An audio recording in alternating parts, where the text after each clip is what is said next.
Ration card, ছোটো বাচ্চার নতুন রেশন কার্ড বা রেশন কার্ড ট্রান্সফার করার পর আপনারা অনলাইনের মাধ্যমে কিভাবে আপনার রেশন কার্ডের স্ট্যাটাস চেক করবেন সম্পূর্ণ তথ্য নিয়ে আলোচনা করব আজকের এই ভিডিওতে। তাই অবশ্যই ভিডিওটা মনোযোগ সহকারে দেখবেন।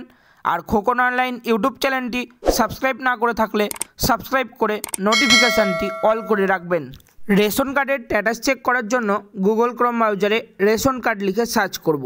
সার্চ করার পর প্রথমে যে লিঙ্ক আসবে সেই লিঙ্কে ক্লিক করে সিটিজেন হোম প্রথমে যে অপশান আসবে সেই অপশানের উপর ক্লিক করব।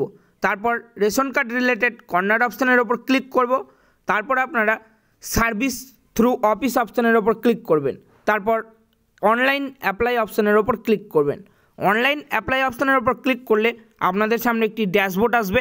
এছাড়াও ভিডিওর ডেসক্রিপশন বক্সে আমি লিঙ্ক দিয়ে রাখবো, সেই লিঙ্কে ক্লিক করেও সরাসরি এই পেজে আসতে পারেন। এই পেজে আসার পর আপনারা উপরে যে একটি অপশান পাবেন সিটিজেন হোম, তারপর চেক অ্যাপ্লিকেশান স্ট্যাটাস অপশানের উপর ক্লিক করবেন।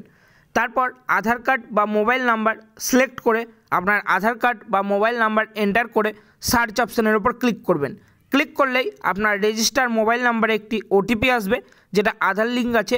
ওটিপিটি সাবমিট করলে আপনার রেশন কার্ডের স্ট্যাটাসটি কোন পর্যায়ে আছে তা ভিউ অপশানের ওপর ক্লিক করে আপনারা দেখে নিতে পারবেন। যদি আপনার অ্যাপ্লিকেশান স্ট্যাটাস অ্যাপ্রুভ শো করে তাহলে আপনার রেশন কার্ডটি হয়ে গেছে। তারপর নিচে আপনারা ডাউনলোডের অপশান পাবেন, সেই ডাউনলোড অপশানের ওপর ক্লিক করে আপনার রেশন কার্ডটি ডাউনলোড করতে পারেন। তো আপনারা ক্যাপচার কোডটি এন্টার করবেন। ক্যাপচার কোডটা এন্টার করার পর নিচে যে একটি সার্চ অপশান পাবেন সেই সার্চ অপশানের ওপর ক্লিক করবেন। সার্চ অপশানের ওপর ক্লিক করলে আপনার পরিবারে যতজন সদস্য রেশন কার্ড আছে তাদের সমস্ত ডিটেলস শো করবে। তারপর আপনাদের সামনে আপনার মোবাইল নাম্বার শো করবে। তার পাশে আপনারা সেন্ড ওটিপি অপশান পাবেন, সেই অপশানের ওপর ক্লিক করবেন। তারপর আপনার মোবাইলে একটি ওটিপি আসবে, ওটিপিটি এন্টার করবেন। তারপর কনফার্ম অপশানের ওপর ক্লিক করবেন। তারপর আপনাদের অ্যালার্ট মেসেজ শো করবে, সেখানে ইয়েস অপশানের ওপর ক্লিক করবেন। তাহলে আপনার পরিবারের যতজন সদস্য আছে তাদের প্রত্যেকের রেশন কার্ড ডাউনলোড করার অপশান শো করবে। যে রেশন কার্ডগুলি আপনি ডাউনলোড করতে চান তার পাশে আপনারা ডাউনলোডের অপশান পাবেন, সেই ডাউনলোড অপশানের ওপর ক্লিক করে আপনার রেশন কার্ডটি ডাউনলোড করতে পারেন।